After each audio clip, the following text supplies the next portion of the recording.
A paz do Senhor, explicando a Bíblia comigo, Pastor Carlos.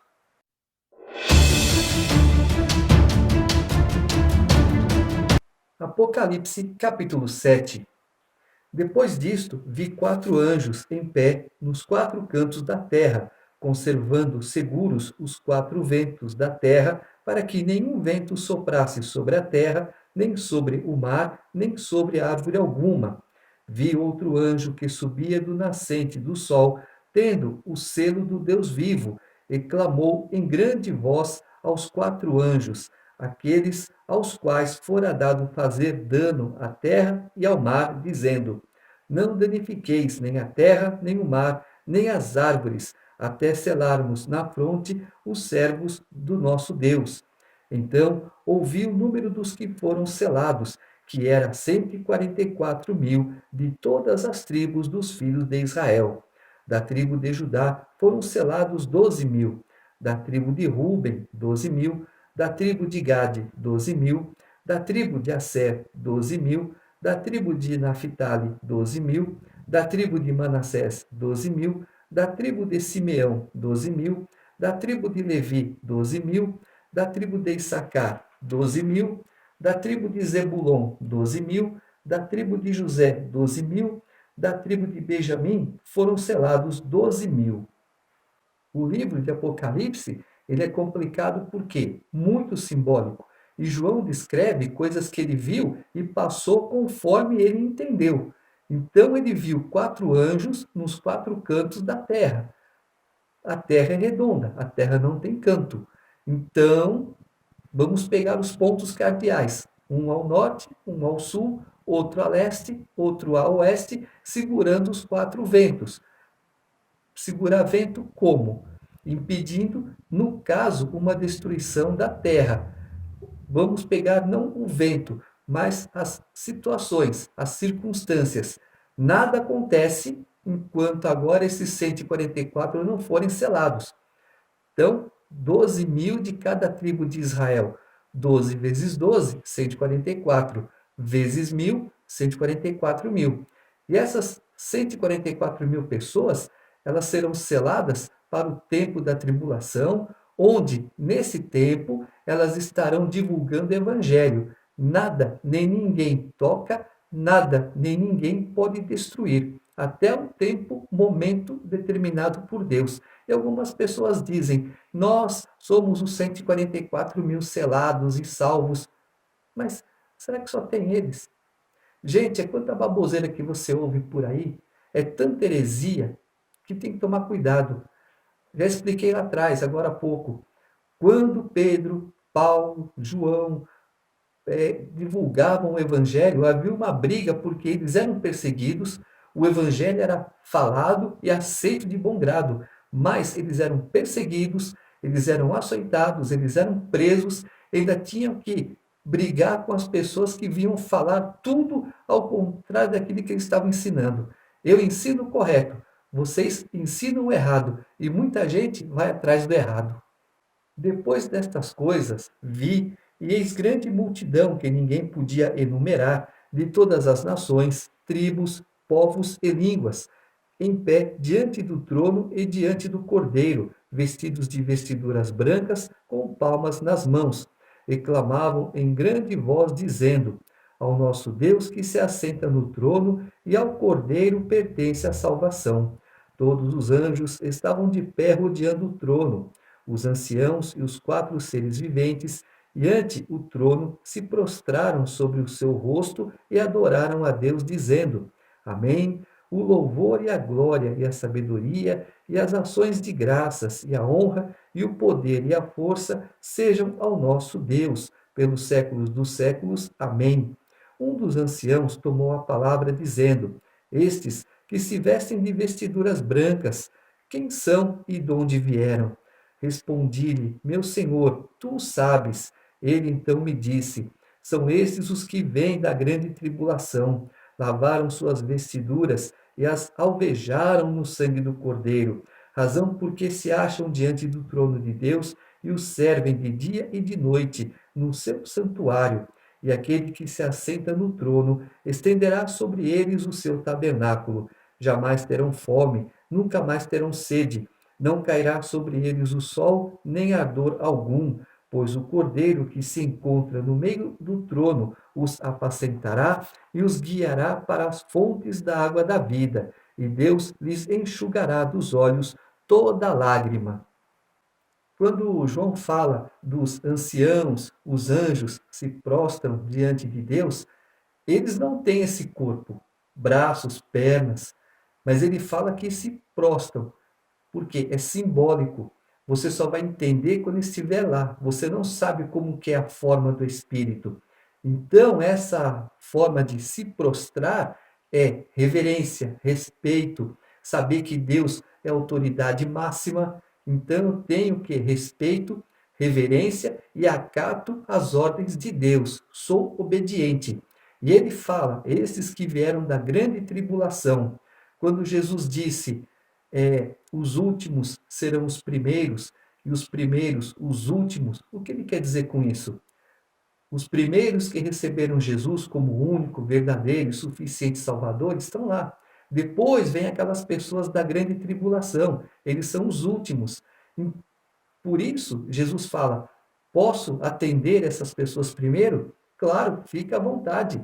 São os nossos irmãos que reconheceram o Senhor como o único e verdadeiro Salvador no momento pior do que nós estávamos. Então nós estamos sossegados e tranquilos, não temos pressa de nada. O Senhor pode atendê-los e fique à vontade, por favor. Isso que ele significa. Os últimos serão os primeiros e os primeiros serão os últimos. Não é desprezando uns e agradando outros. Nada a ver. É o nosso respeito para com os nossos irmãos que estão chegando depois, numa situação que muito mais complicada, muito mais difícil do que a nossa. Capítulo 8. Quando o cordeiro abriu o sétimo selo, houve silêncio no céu cerca de meia hora. Então vi os 7 anjos que se acham em pé diante de Deus, e lhes foram dadas 7 trombetas. Veio outro anjo e ficou de pé junto ao altar com um incensário de ouro, e foi-lhe dado muito incenso para oferecê-lo, com as orações de todos os santos sobre o altar de ouro que se acha diante do trono.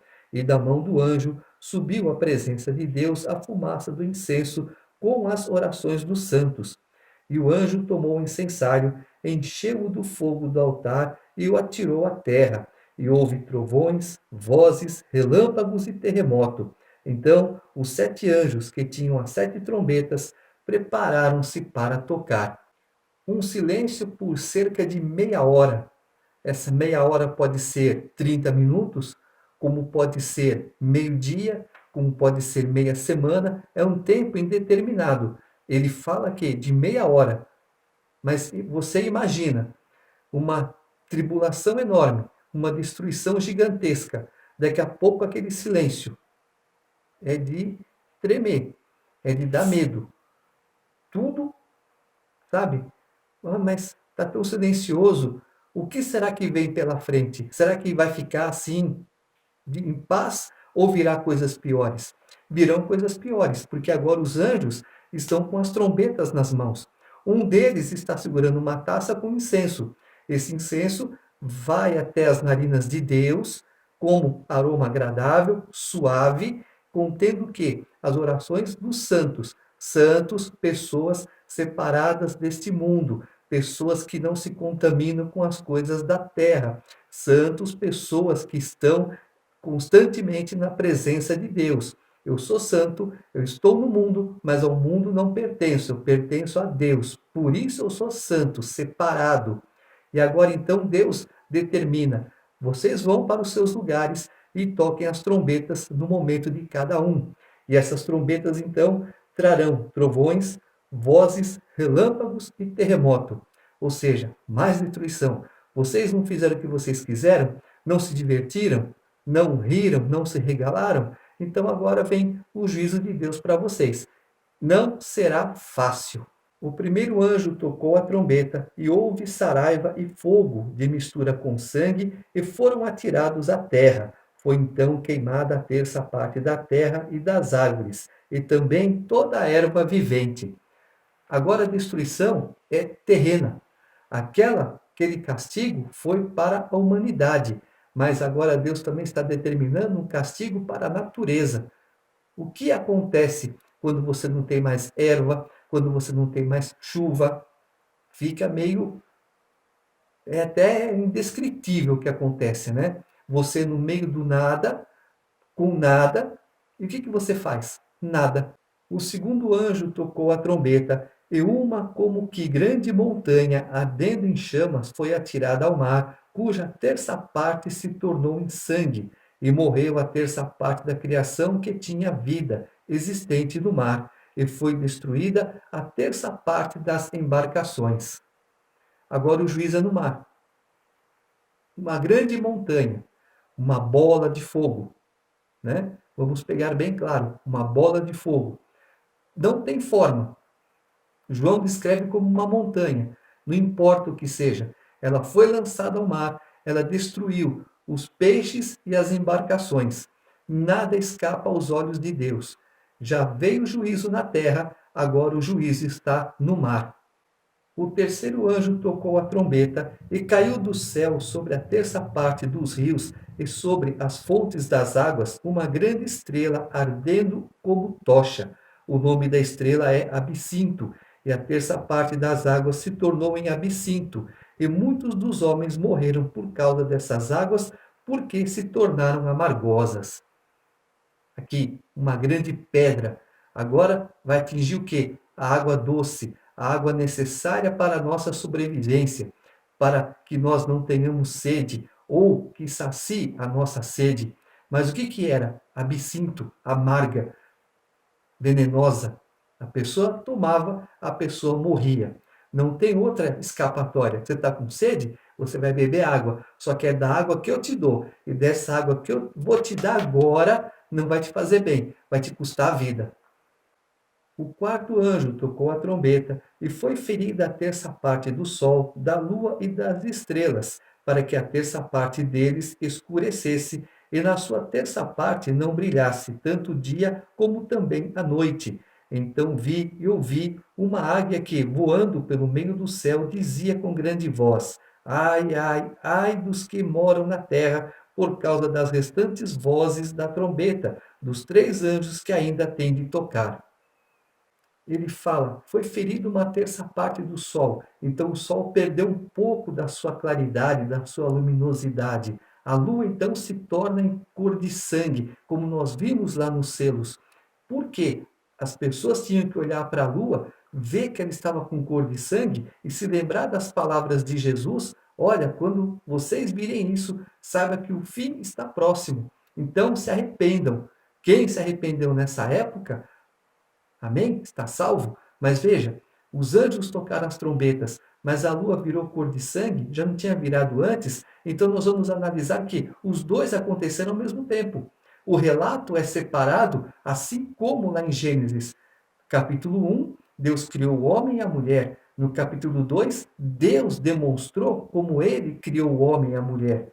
E tudo o que aconteceu depois no capítulo 3. Mas nós estamos aqui agora vendo o fim das coisas, os selos de um lado, as trombetas do outro, os dois agindo ao mesmo tempo, de forma diferente, para quê? Para que o homem se converta. Então, agora, os juízos foram para os homens e os juízos também está sendo agora para a terra, para o mar, para a terra, para os rios, para as águas doces, para quê? Para a destruição. O que vocês estão vendo aqui agora é para que vocês se arrependam. Vou dar mais um sinal. Eu vou fazer com que uma águia passe e ela diga em alto e bom som: ai, ai, ai, porque ainda virão mais juízos. Ainda faltam 3 trombetas para serem tocadas.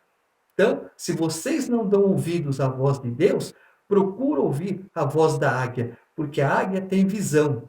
E a visão da águia vai longe. E quando ela disse ai, ai, ai, é porque ai, ai, ai mesmo.